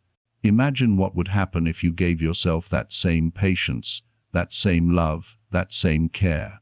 You'd stop searching for people to complete you because you'd realize you're already whole. When you make peace with solitude, the quality of your relationships changes too. You no longer cling to people out of fear. You connect out of choice. You stop begging for attention because you've learned to give yourself validation. You stop tolerating half-hearted love because you've learned what full-hearted peace feels. The relationships that come after self-connection are stronger, healthier, and more authentic because they're not built on need. They're built on respect. Loneliness also sharpens focus. When you're not constantly surrounded by voices, you can hear your goals more clearly. You can think deeply, plan strategically, and act intentionally. Most of the world's breakthroughs were born in solitude. The writer alone at a desk, the athlete training before dawn, the thinker pacing in silence. All of them found strength in being alone. Solitude gives birth to vision. It allows you to see what others can't because you're not distracted by the crowd. The strength you build in loneliness will carry you through every season of life. When challenges come, You won't collapse because you've learned how to stand on your own. When people leave, you won't break because your peace doesn't depend on their presence. When opinions rise, you won't waver because your direction comes from within. That kind of strength isn't built overnight. It's built in quiet mornings, long evenings, and countless moments of choosing yourself again and again. To keep moving forward, you have to stop treating loneliness as something to escape and start treating it as something to grow through. Every lonely season is temporary, but what you learn in it can last a lifetime. You learn resilience, independence, and clarity. You learn how to find calm in discomfort. You learn how to sit with pain without letting it consume you. That emotional endurance becomes your superpower. It gives you stability when others lose control. There's nothing wrong with craving connection. We all need it. But you have to make sure you're not seeking connection as a way to avoid because no relationship, no friendship, no company can fill the space that only self-connection can fill. You can have a room full of people and still feel empty if you've never built a relationship with. That's why loneliness comes back even in crowds. It's not about being surrounded, it's about being aligned. Keep moving forward even when you feel alone. You don't have to move fast. Some days progress will be slow. Some days it will feel invisible. But forward is forward. Every time you keep going, you prove that loneliness doesn't control you. It might visit, but it doesn't define your path. You define it through persistence, faith, and daily effort. You might not feel strong while you're doing it, but one day you'll look back and realize that loneliness didn't break you. It built you. There will be moments when loneliness tries to convince you to give up. It will whisper that no one cares, that no one's watching, that your effort doesn't matter. But that's when you must remind yourself that progress isn't made for attention. It's made for growth. Every silent step matters.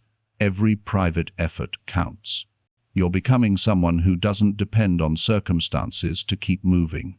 That's real freedom. You'll reach a point where loneliness no longer scares you. It becomes familiar, even comforting. You'll find peace in your own company. You'll start to enjoy your thoughts, your ideas, your routine. You'll stop running from silence and start using it as fuel. That's when you know you've turned loneliness into strength, because now solitude isn't something that hurts, it's something that helps. One day, you'll look back on the lonely nights and realize they were the foundation of your strength. You'll see that every quiet moment was teaching you patience, self-trust, and resilience. You'll understand that loneliness wasn't trying to destroy you. It was trying to prepare you. It was shaping you into someone who can stand tall. No matter who stands beside you, you owe it to yourself to keep moving forward. Even when no one walks with you, the road might feel long, but it's leading you somewhere better. Every step alone brings you closer to peace. Every act of perseverance makes you stronger. Loneliness is not the end of your story. It's the chapter that teaches you how to write the rest of it with courage, confidence, and independence. So when the nights get quiet and the world feels distant, don't run from it. Sit with yourself.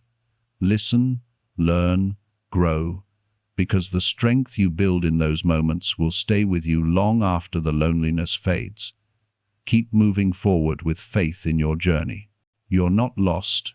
You're become, and what you're becoming is someone powerful enough to walk alone, yet peaceful enough to never feel lonely again. Chapter 9. Take responsibility for your growth and stop blaming life.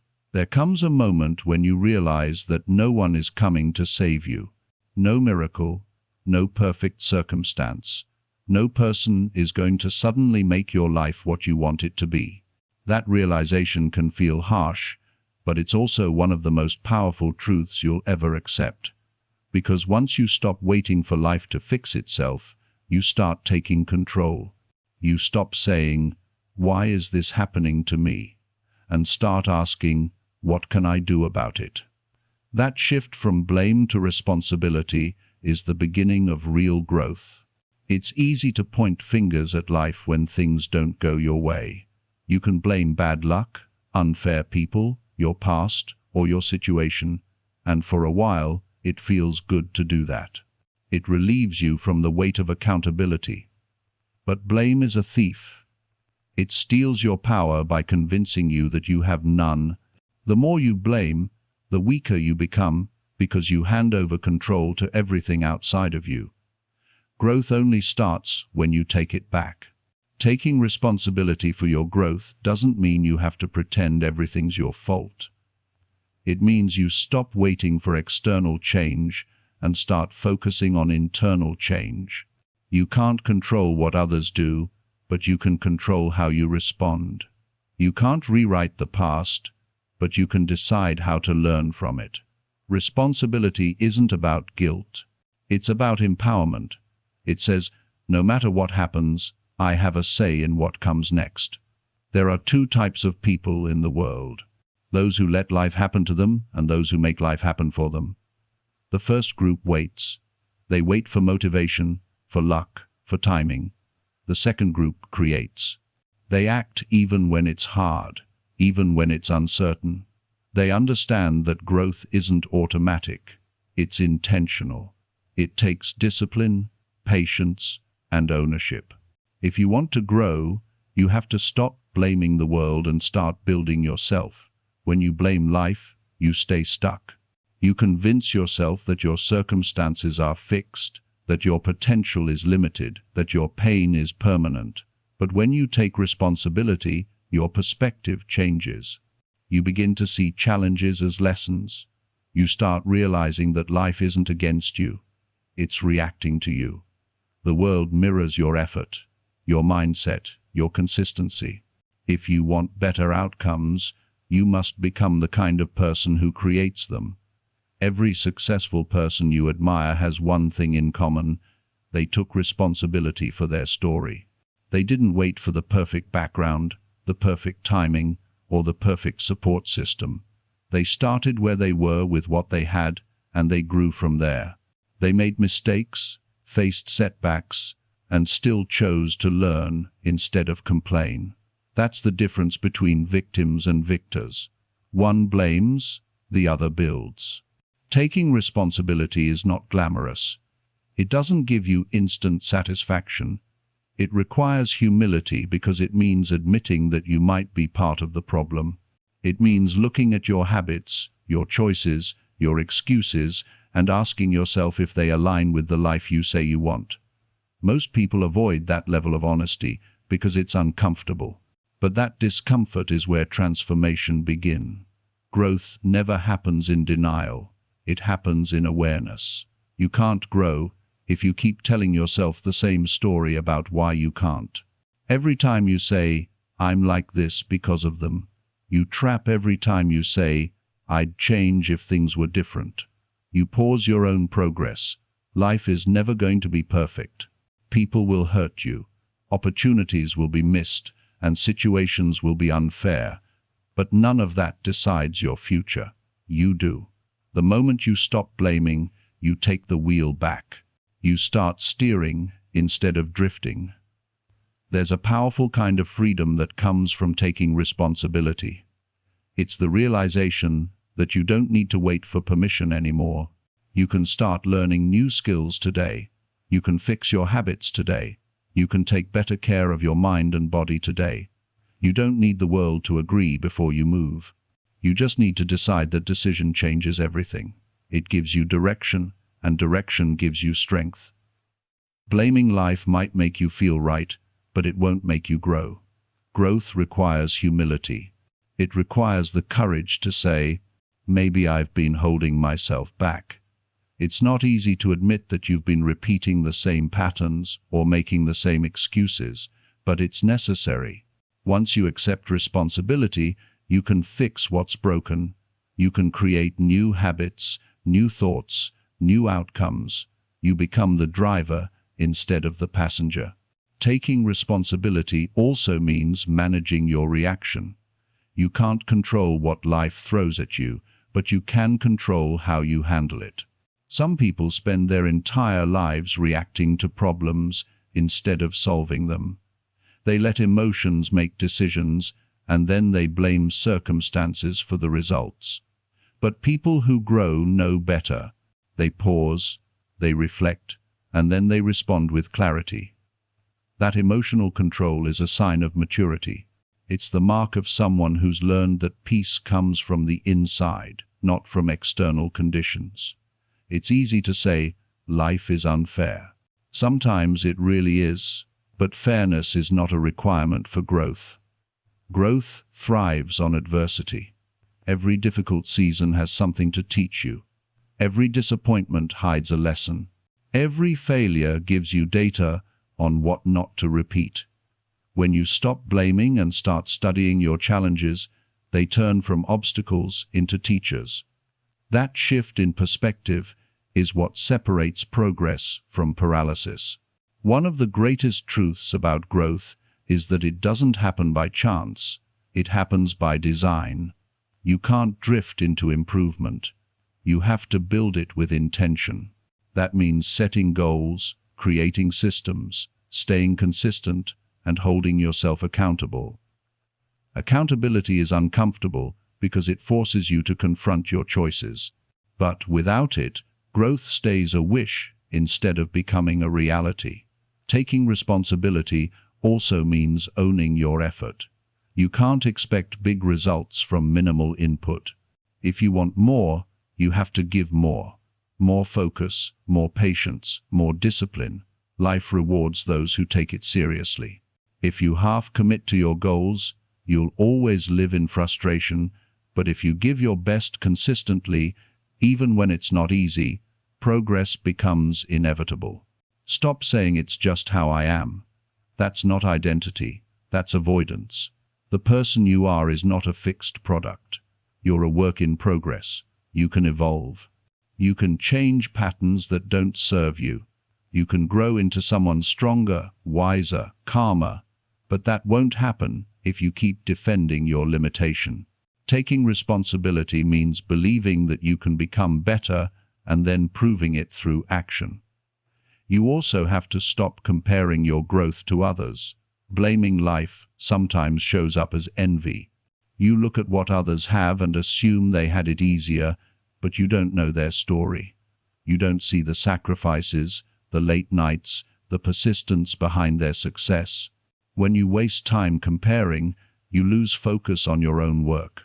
The only person you should compete with is who you were yesterday. Every day is another chance to level up, and that's only possible if you stay accountable to your own progress. Responsibility also means being patient with the process. Growth doesn't happen overnight. It takes time, repetition, and resilience. You might not see results immediately, but that doesn't mean you're failing. It means you're building. Blame thrives on impatience. Responsibility thrives on persistence. If you're consistent long enough, the results always come. You just have to stop expecting instant change and start trusting steady effort. Blaming life gives you temporary comfort, but responsibility gives you permanent change.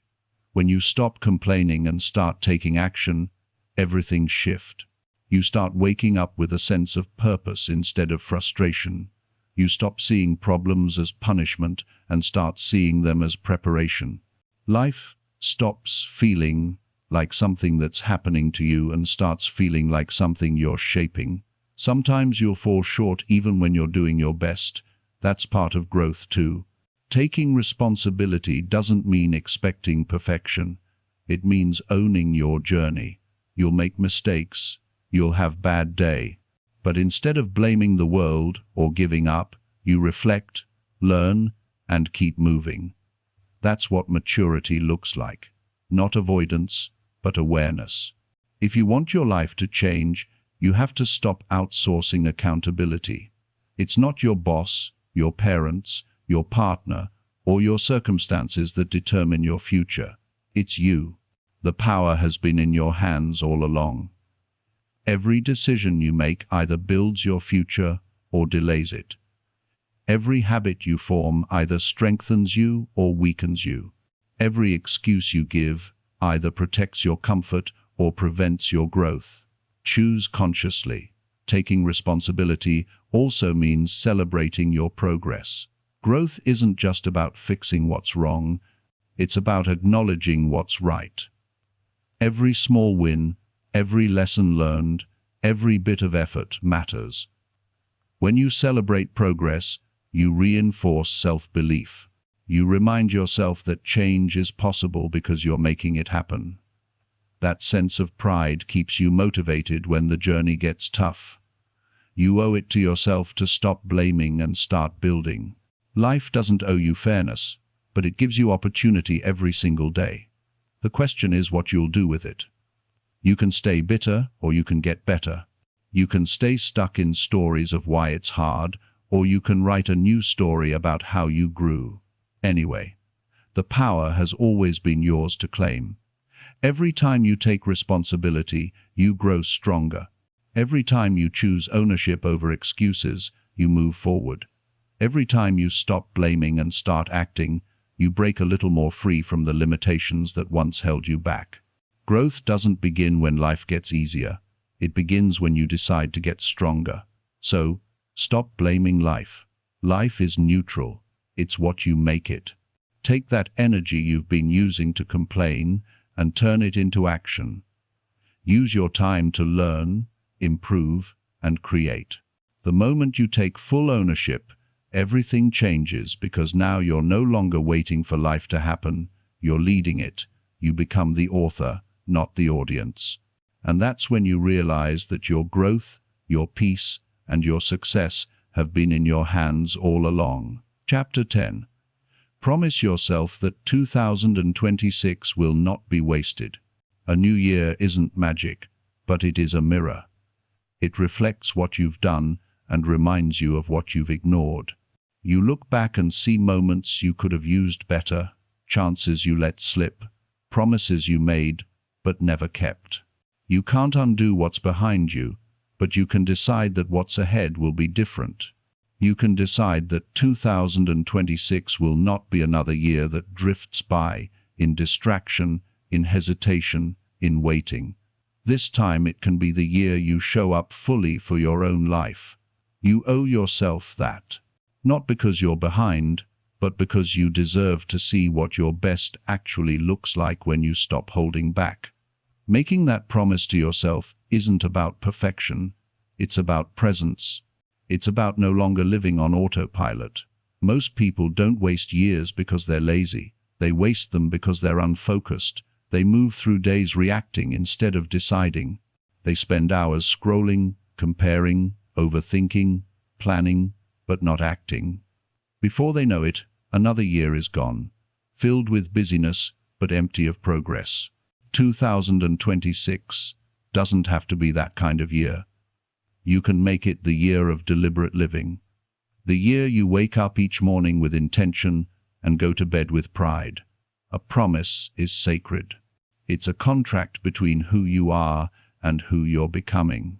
When you promise yourself that 2026 will not be wasted, you're not just talking about working harder, you're talking about living wiser. You're saying, I will not spend another year waiting for motivation. I will not waste energy blaming circumstances. I will not let fear choose my direction. You're deciding to treat your time like the most valuable thing you own, because it is time is the one thing you can never get back. And the truth is, one day you'll wish you had more of it.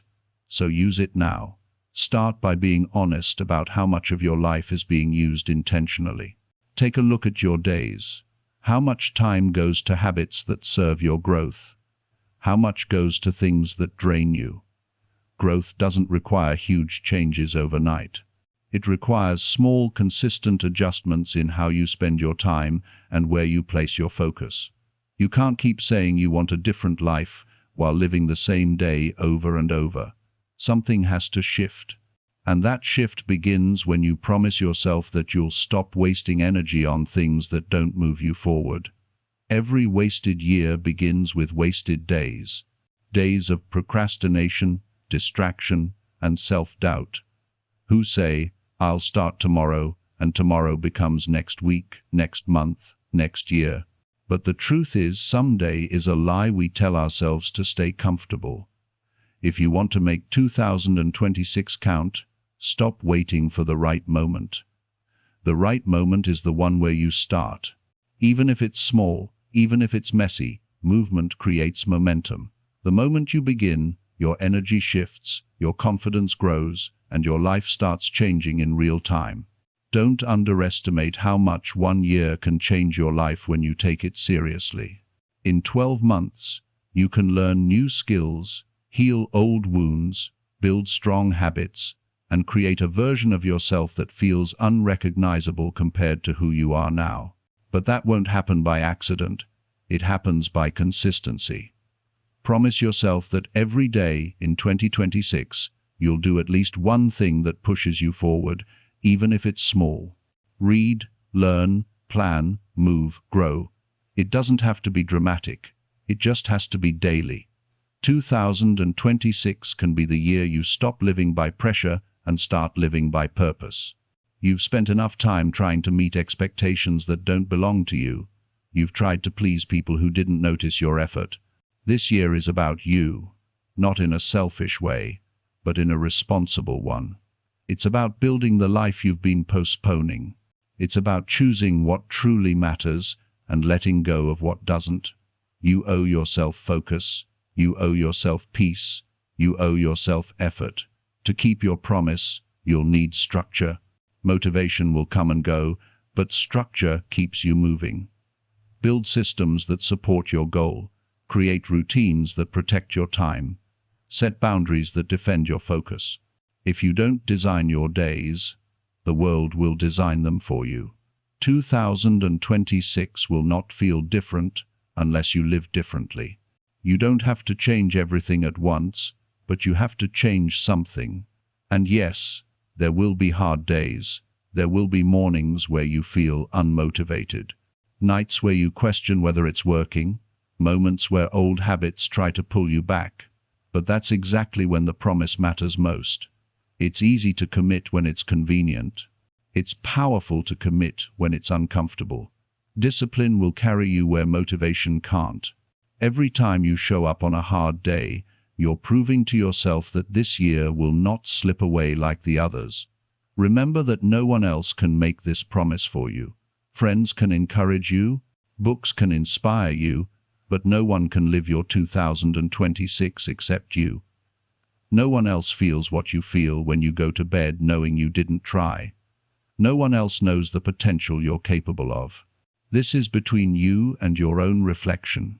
And if you're tired of feeling like you could be doing more, it's time to stop talking about change and start living it. Take accountability for your direction. If something isn't working, don't wait for it to fix itself. Adjust, learn, improve. You don't have to get everything right, but you do have to stay in motion. Life rewards movement.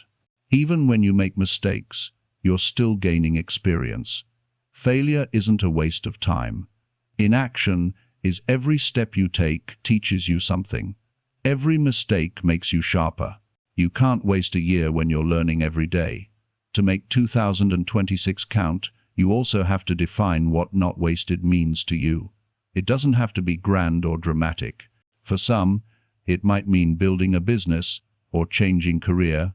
For others, it might mean rebuilding confidence, improving health, repairing relationships, or finding peace. What matters is that it's meaningful to you. A year is wasted only when it's lived without intention. If you wake up every day with a reason to try, you're already ahead of most people. This year should not be lived on repeat. If you enter 2026 with the same mindset that kept you stuck before, it will become 2025 all over again. Promise yourself growth, not perfection. Promise yourself honesty. Promise yourself that you won't lie about your effort or make excuses when things get uncomfortable. Excuses steal more time than failure ever could. You can recover from mistakes, but you can't recover lost years. Make this the year of accountability. The year you look at your habits and ask, is this helping me or hurting me? The year you stop settling for comfort when you know you're capable of more. The year you stop chasing quick satisfaction and start building long-term fulfillment. You deserve more than half-hearted effort and empty promises. You deserve the satisfaction that comes from knowing you kept your word to yourself. There will be times in 2026 when progress feels slow. You'll question if it's worth it. But those are the moments that define you. If you keep pushing forward when the excitement fades, you'll find a strength you didn't know you had. You'll realize that growth doesn't come from big bursts of effort. It comes from showing up again and again, especially when no one is watching. Don't let this year slip into the category of someday. Don't keep saying, "I'll start when things calm down," or "I'll try when I feel ready." Life never gets perfectly calm, and readiness is built through action, not before. The people who achieve what they want aren't always the smartest or the luckiest. They're the ones who simply follow through. They decide, they act, and they keep acting. Be one of those people this year. The promise you make to yourself now will shape the person you become 12 months from today. Imagine the pride of looking back and knowing you didn't waste another year. Imagine the peace of knowing you stayed committed even when it was hard. Imagine the confidence of seeing your progress and realizing that every small step added up to something real. That's what's waiting for you if you keep your word. 2026 doesn't have to be perfect to be meaningful. You don't have to do everything right. You just have to stay true to your promise. Some days you'll move fast, others you'll crawl, but forward is forward. Every small victory matters. Every bit of effort compounds every time you choose focus over distraction. You invest in your future self, and the person you'll become by the end of this year will thank you for not giving up when it was easier to stay comfortable. You've had enough years that felt wasted. Enough times you said next time. Enough moments of regret. This time is different, not because life will make it easier, but because you're ready to make it count. Promise yourself that no matter how hard it gets, you won't abandon your own potential again. You'll use every day, every challenge, every opportunity to move closer to who you want to be. At the end of 2026, you can either look back with pride or with excuses. The difference will be what you do today. So, make the promise and mean it. Promise to live with purpose. Promise to show up even when it's hard. Promise to use your time like it matters because it does. Promise yourself that 2026 will not be wasted, and then live every single day in a way that honors that promise, because your life deserves that kind of commitment, and you deserve to see what happens when you finally keep